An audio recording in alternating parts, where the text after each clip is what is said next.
Paraíso, a Cidade Santa e a Glória do Trono, por Reverendo Elwood Scott. Introdução. Por muitos meses tenho tido frequentes visitas de um homem muito peculiar. Apesar delas serem surpresa para mim, na verdade, têm sido muito bem-vindas. A princípio fiquei chocado e grandemente surpreso quando um homem de barba prateada e vestes harmoniosas entrou no meu escritório inteiramente sem convite ou pedido de desculpas. Inicialmente suas visitas eram breves, depois mais longas. Se eu saía para uma caminhada noturna pelos campos ou bosque, ele surgia diante de mim, parecendo deleitado em caminhar comigo. Logo descobri que ele podia falar diferentes línguas fluentemente e que sua nacionalidade diferia da minha. Parecia de habilidade superior e seus poderes intelectuais e capacidade ultrapassavam em muito aos meus. Em suma, ele era uma pessoa incomum. Tenho tido um costume por muitos anos de levantar-me cedo e dar um passeio de 1 ou 2 horas antes do café da manhã. Não raramente tenho dado carona a alguém que me pede, mas em várias ocasiões, depois de dar as boas-vindas ao viajante ao meu lado, descobria a moda de Felipe ao lado do homem na carruagem, que ele era meu amigo de barba prateada. Muitas vezes, após 1 hora de conversação, ele simplesmente desaparecia da minha presença, sem que eu notasse. E muitas vezes eu olhava em todas as direções, mas em vão para ver a rota da sua partida. Tenho ficado fascinado, grandemente maravilhado, surpreso e cheio de admiração com o curso de sua conversa e a natureza de suas revelações. Minha alma o amou extraordinariamente e ficou triste com sua partida.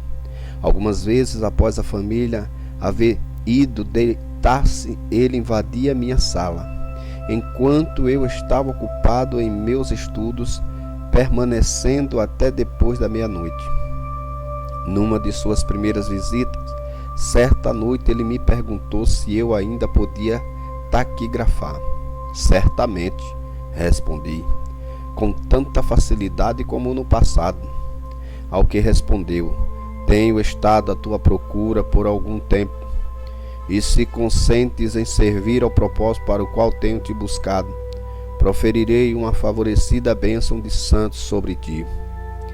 Assegurei-lhe o quanto podia de que obedeceria a qualquer pedido razoável que ele me fizesse. Ele então amavelmente me respondeu: então escreverás uma mensagem por mim para o povo.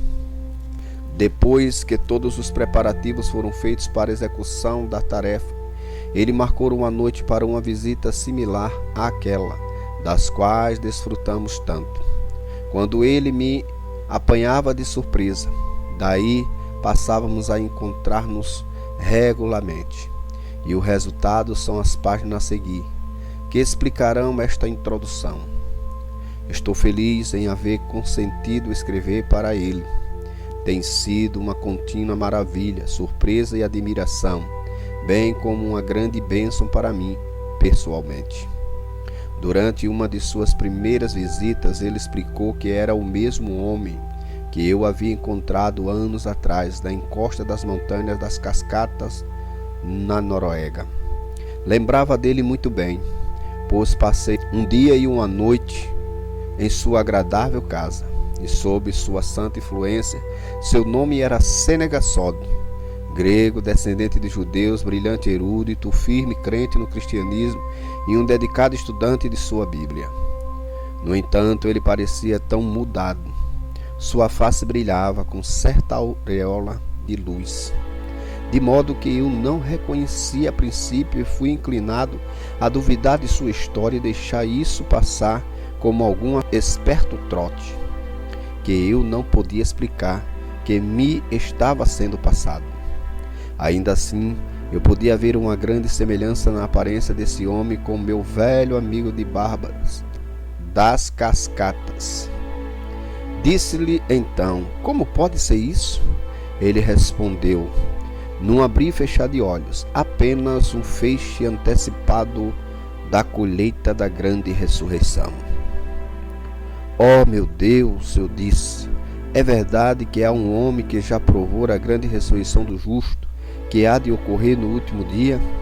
Lembrei-me então da transladação de Enoque, da carruagem que levou Elias ao céu, de Moisés que jejuou 2 vezes por 40 dias e esteve sozinho com Deus sobre o monte da visão, até que captou o brilho da glória eterna, de Paulo que foi arrebatado até o 3º céu e ouviu palavras do reino eterno. Pensei novamente nos muitos corpos de santos que dormiram, ressuscitaram após a ressurreição do nosso Senhor. Foram a Jerusalém e se apresentaram vivos dentre os mortos.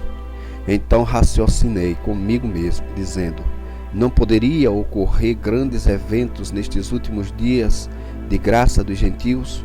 Por que não poderia Senegasode, um dos descendentes do antigo Israel de Deus, nestes últimos dias receber grandes revelações do Altíssimo e ter uma ressurreição antecipada da grande colheita? Mas eu devo deixá-lo contar sua própria história. Walter Scott. Capítulo 1. A primeira visita de Senegasode. Era o 1º dia de junho e o sol havia se posto. A labuta do dia era passada. Eu tinha meu escritório inteiramente iluminado, o mais limpo e em melhores condições que poderia deixá-lo. Havia providenciado lápis, papel, canetas, tinta e estava nervosamente esperando meu amigo de barba prateada. Sentia uma aguda inquietação, não sabendo completamente a natureza dessa missão ou tudo aquilo poderia acabar. Ajoelhei-me e muito silenciosamente orei para que o Pai Todo-Poderoso fosse meu ajudador, pois meu visitante havia imprimido em mim um senso de temor e que eu era bem insignificante em sua presença. A porta finalmente se abriu e Senegasode entrou. Uma maravilhosa auréola de luz sobre sua cabeça e rosto. Levantei-me para o saudar e com uma agradável boa noite ele aparentemente me agarrou a mão. Meu filho, eu te saúdo em nome do Pai. Quando ele se sentou, disse: tu te lembras da minha humilde casa nas encostas das cascatas? Certamente me lembro, assim como da longa excursão pelas montanhas que desfrutamos juntos naquele dia, e das horas sem dormir até depois da meia-noite, e de minha promessa de esforçar-me para ver-te outra vez em tua pequena mansão terrena de felicidade. Eu não podia esperar pelo teu regresso, disse Sêneca. Experiências singulares me aguardavam. Estava desejando intensamente que o regresso do Senhor estivesse às portas e vivia muito em oração.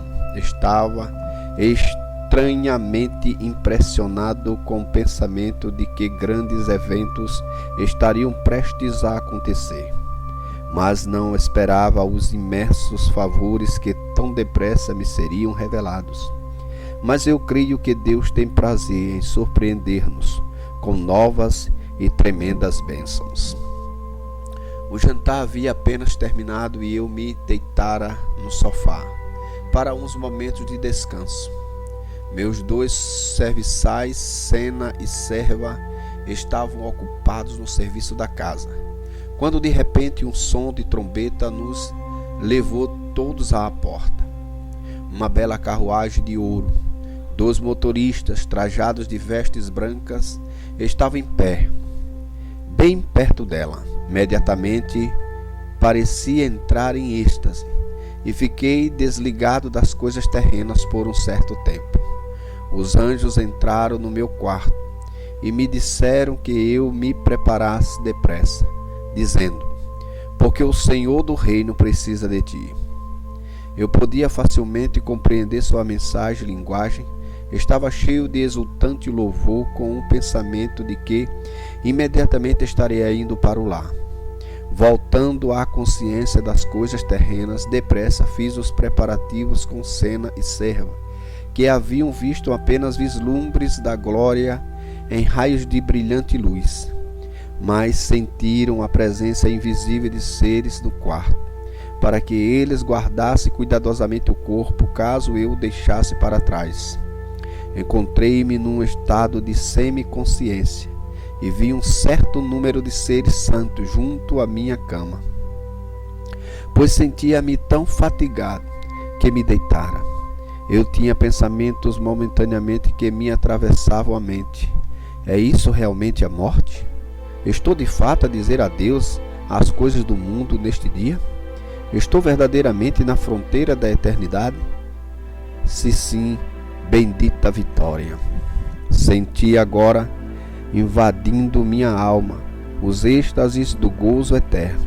Oh, esta luz e visões da glória, que então me eram concedidas. Os seres e as coisas espirituais iam surgindo diante de mim com grande nitidez para o meu entendimento. Eu parecia estar entrando num espaçoso lugar onde uma nova ordem de coisas existia. Com um último esforço para ver e falar aos meus serviçais, somente pude dizer adeus, ao ver seus olhos ansiosos me fitando. Ouvi algumas frases soltas e tentei explicar, quando percebi que elas estavam longe de serem ouvidas, pelo que fechei os meus olhos, para somente abri-los em um dia eterno. A próxima coisa que observei é que eu estava num canto do quarto olhando com grande interesse para meu corpo, que jazia em quieto repouso sobre a cama. Não posso explicar os incomuns e ainda assim alegres sentimentos de minha alma ao me encontrar liberado do corpo. Fui para a frente e coloquei-me ao lado da cama, e com mistos sentimentos de alegria e compaixão, disse para o meu corpo: sinto muito deixar-te para trás, mas ainda és mortal, e sê-lo-ás até a ressurreição. A seguir vi 3 anjos comigo, que pareciam ocupados com um peculiar processo de embalsamento para o meu corpo, o qual não compreendi. Eles falavam comigo muito agradavelmente e disseram: não temas. Nós viemos com tua escolta para o lar celestial, a luz do qual agora brilha tão intensamente sobre ti. Depressa pensei naquela escritura: os anjos são todos eles espíritos ministradores, enviados para servir a favor dos que hão de herdar a salvação. Hebreus 1,14. Logo descobri que os olhos físicos não podiam ver coisas espirituais nem compreender seus movimentos, exceto por uma intervenção miraculosa, mas que os espíritos podem compreender tanto a matéria quanto o espírito. Percebi que minha visão havia sido grandemente aumentada, desde que fora liberto do corpo mortal. Nem lamentava o fato de haver sido liberado, pois tudo parecia reluzir, com um brilho incandescente, com uma claridade que jamais antes conhecera. E o que se mostrava ainda mais marcante é que a luz do sol não me ajudaria em nenhum sentido a compreender as coisas que me cercavam, pois eu sabia que era noite, quando todo o mundo dormia, que era inteiramente escuro para os olhos humanos exteriores, mas ainda assim para mim tudo brilhava com um esplendor maior que o brilho do meio-dia, que a terra jamais conhecera. Veio a mim repentinamente a escritura: nem ainda as trevas são escuras para ti, mas a noite resplandece como o dia. As trevas e a luz são para ti a mesma coisa. Salmo 139, 12. E ainda: e noite ali não haverá. Apocalipse 21, 25. Vi distintamente um número de anjos no meu quarto, cada um deles coberto de veste de luz pura e celestial. O que alegrava minha alma, eu queria saber por que não podia tê-los discernido, mesmo enquanto em meu corpo. A Escritura veio a mim onde o salmista dissera: o anjo do Senhor acampa-se ao redor daqueles que o temem e os livra. Salmo 34, 7. A partir desta hora comecei a sentir uma notável tendência que me impelia para cima. Meu espírito sentia um grande empurrão para o céu, como se cordas elásticas fossem atadas e todas as partes da minha alma com a outra extremidade nas alturas. Sene e Serva sentaram-se chorando ao pé da cama. Tentei falar com eles, mas não podiam despertar-lhes a atenção. Fui até junto deles e coloquei minha mão sobre sua cabeça, porém ainda assim não me compreendiam. Eles somente pareciam chorar mais amargamente, pois era como se houvesse um toque da alma. Então suas lágrimas foram estancadas e eles examinaram o quarto como se tivesse ouvido alguma voz, e senti que certamente parecia algo da minha presença. Percebiam algo da minha presença, sem compreender como na verdade de fato era. Os anjos agora começaram a cantar, e que doce música jamais ouvira enquanto no corpo. Quando eles terminaram o hino, disseram: poderias agora acompanhar-nos? Quando chegamos lá fora, vi a carruagem que parecia ser feita de luz. Estava parada na entrada da casa. Entendi seu significado e a missão especial dos anjos, e ansiava por entrar nela, quando gritei: aleluia! O que estou certo que os anjos ouviram, pois depressa disseram: glória a Deus nas alturas. Tentei dizer adeus ao meu corpo adormecido, a velha casa e os meus 2 serviçais, quando os anjos me apressaram a sentar-se com eles na carruagem. Eles então me garantiram que teríamos uma jornada segura ao lar celestial. Em mais um momento, a carruagem começou a subir com um movimento suave e silencioso, e para mim com uma velocidade desconhecida. Nós estávamos indo em nosso voo em direção às mansões eternas.